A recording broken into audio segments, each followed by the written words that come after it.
నమస్కారం. రుద్ర న్యూస్ కు స్వాగతం. జాతీయ మాల మహానాడు రాష్ట్ర అధ్యక్షులు పిల్లి సుధాకర్ అక్టోబర్ 25 నుండి డిసెంబర్ 1 వరకు భద్రాచలం నుండి హైదరాబాద్ వరకు 38 రోజులు 1000 కిలోమీటర్లు 16 జిల్లాలు 35 నియోజకవర్గాల మీదుగా చేపట్టిన మాలల మహాపాదయాత్ర నేడు జగిత్యాల పట్టణం నుండి మల్యాల కొండగట్టు మీదుగా కొడిమ్యాల వరకు జరిగిన పాదయాత్రలో హుస్నాబాద్ నుండి రాష్ట్ర ప్రధాన కార్యదర్శి వెన్నెరాజు పాల్గొన్నారు. ఈ సందర్భంగా మల్యాలలో జరిగిన సమావేశంలో రాష్ట్ర ప్రధాన కార్యదర్శి వెన్నెరాజు మాట్లాడుతూ మాలలకు జరుగుతున్న అన్యాయంపై రాష్ట్ర అధ్యక్షులు పిల్లి సుధాకర్ పాదయాత్రకు మాల అనుబంధ కులాల నుంచి పెద్ద ఎత్తున మద్దతు లభిస్తుందని, ఇది కేంద్ర రాష్ట్ర ప్రభుత్వాలకు హెచ్చరికగా, అలాగే డిసెంబర్ 1వ తేదీన జరిగే మాలల మహాసభకు పెద్ద ఎత్తున పిల్లా పాపలతో పెద్దలు, మేధావులు, విద్యావంతులు, మహిళలు అధిక సంఖ్యలో పాల్గొని మన సంఖ్యాబలాన్ని చూపాలని పిలుపునిచ్చారు.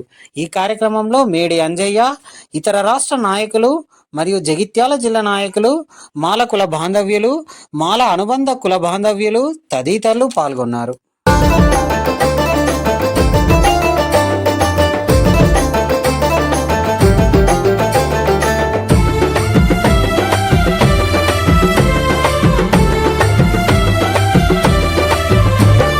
మనుధర్మపు కుతంత్రాల అడ్డుకట్టమాల, కలియుగ కుల తొందరపై వేట కత్తిమాల,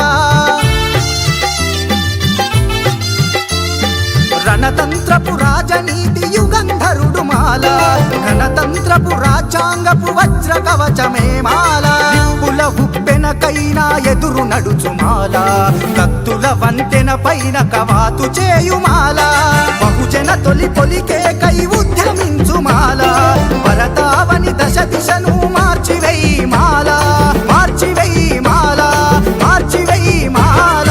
జయ హో మాల, జయ జయ హో మాల, జయ హో మాల, జయ జయ హో మాల.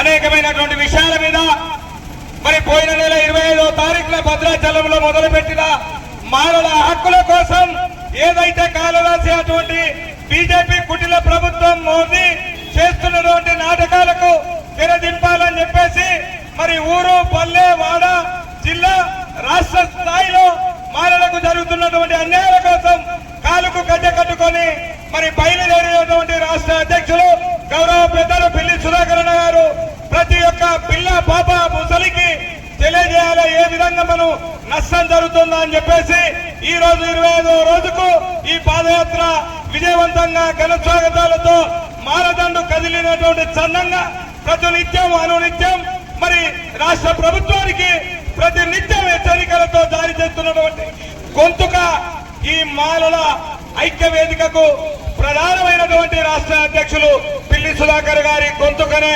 అనునిత్యం వినబడుతుందని తెలియజేసుకుంటూ మరి తీసుకున్నటువంటి నిర్ణయంలో మరి పోయిన నెల 25న స్టార్ట్ అయితే మరి 35 నియోజకవర్గాలు 38 రోజులు మరి 16 జిల్లాల గుండా 1000 కిలోమీటర్ల పాదయాత్ర చేసినటువంటి ఏకైక ఘనత జాతీయ మానవనాడు రాష్ట్ర అధ్యక్షులు పిల్లి సుధాకర్ గారికి దక్కిందని చెప్పి ఈ వేదిక ద్వారా తెలియజేసుకుంటా ఉన్నాం.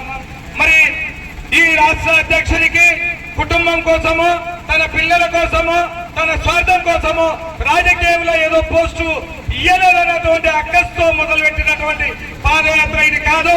మాలలకు ప్రధానంగా జరుగుతున్నటువంటి అంశం పైన నేను జాతిలో పుట్టినందుకు జాతి కోసం ప్రాణాలైనా అర్పించైన జాతి హక్కుల కోసం నేను ముందు పోరాడతా అని చెప్పేసి బయలుదేరినటువంటి ఈ పాదయాత్రలో భాగంగా ప్రతి ఒక్కరు ఇక్కడ మిళితమై తన అడుగులు అడుగై ముందుకు సాగుతున్నటువంటి నా మాల సామాజిక వర్గాలకు మరి అదే విధంగా మరి మాల అనుబంధ కులాలకు ప్రత్యేకంగా ఈ వేదిక ద్వారా ప్రత్యేకమైనటువంటి ధన్యవాదాలు తెలియజేసుకుంటా ఉన్నాం.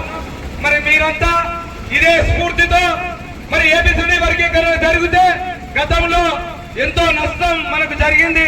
స్వర్గీయ గడ్డం వెంకటస్వామి కాకా గారు ఆనాడు చంద్రబాబు పీరియడ్ లో ఏబిసిడి వర్గీకరణ జరిగితే అది సరైనది కాదు, డాక్టర్ బాబాసాహెబ్ రాసినటువంటి రాజ్యాంగానికి విరుద్ధమైనటువంటి అంశం అని చెప్పేసి మరి సుప్రీంకోర్టులో దాన్ని కొట్టివేయడం జరిగింది.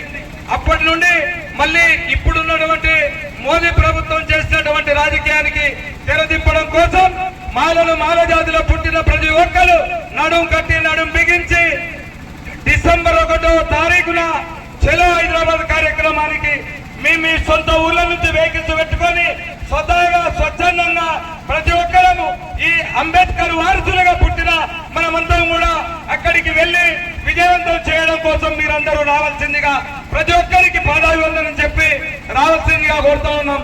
రావాల్సిన అవసరం ఎందుకున్నది అంటే మాల మేధావులు చాలా గొప్పవారు. మరి మాదిగారు ఎక్కువ శాతం మీటింగ్లలో కనబడతారు. మాలలు 2000 మందిని పిలిస్తే 100 మంది వస్తారు. ఎందుకు అంటే ఆ 2000 మందికి ధీటుగా ఈ 100 మంది మాలలు నాయకత్వాన్ని పోరాటం చేసినటువంటి నాయకులుగా చరిత్రలో నిలిచారు కాబట్టి. కానీ ఇప్పుడు పాలకులు ఏం చూస్తున్నారంటే జనం ఎవరున్నారు ఆ వైపునే ఈ రాజకీయ పార్టీలు పబ్బం గడుపుకునేటువంటి ప్రయత్నం చేస్తున్నారు. కాబట్టి మరి ఇక్కడ మనం జన సమీకరణ కూడా చూపించుకోవాల్సినటువంటి ఆవశ్యకత ఏర్పడింది. కాబట్టి ప్రతి ఒక్కరూ ఈ కార్యక్రమంలో స్వాగతించి మరి ఆ కార్యక్రమానికి విచ్చేసి ప్రతి ఒక్కరు పాల్గొని కార్యక్రమాన్ని విజయవంతం చేస్తారని ఆశిస్తూ నాకు ఈ అవకాశం